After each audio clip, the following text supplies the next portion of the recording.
So what is the Grim Reaper? He wears no crown, yet all bow before him. He carries no sword, yet none escape his reach. The Grim Reaper is death's eternal messenger. Despite the foreboding he inspires, he is not a villain, but a guide into another world, and a reminder that death is inevitable. The Grim Reaper and his personification of death emerged in 14th century Europe, especially during the Black Death, a plague pandemic that claimed millions of lives. The trauma of this time would define the imagery of the death, the bestowment of the Grim Reaper's dark purpose.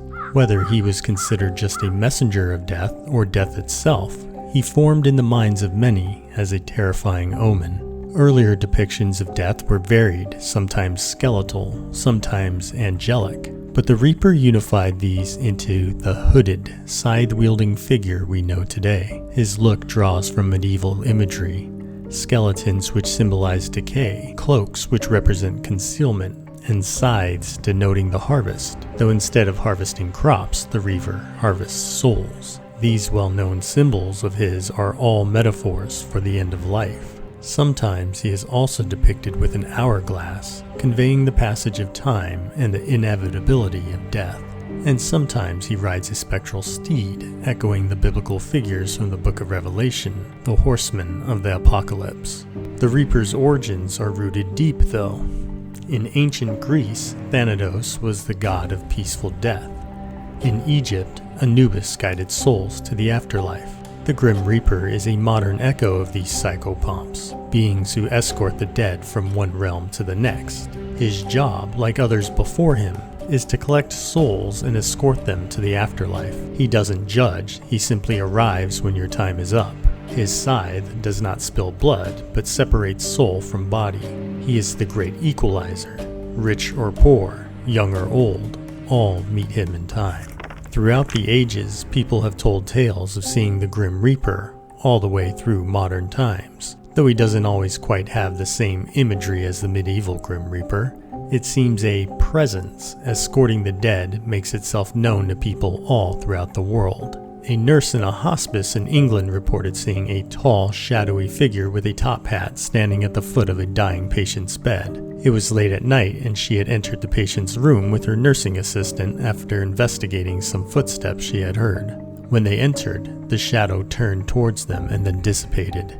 They checked on the patient and saw that they were okay, so they left the room. By the next morning, however, the patient had died. After this event, the nurse began seeing the shadow man often, with each of his visitations coming within 1 or 2 days of a patient's passing.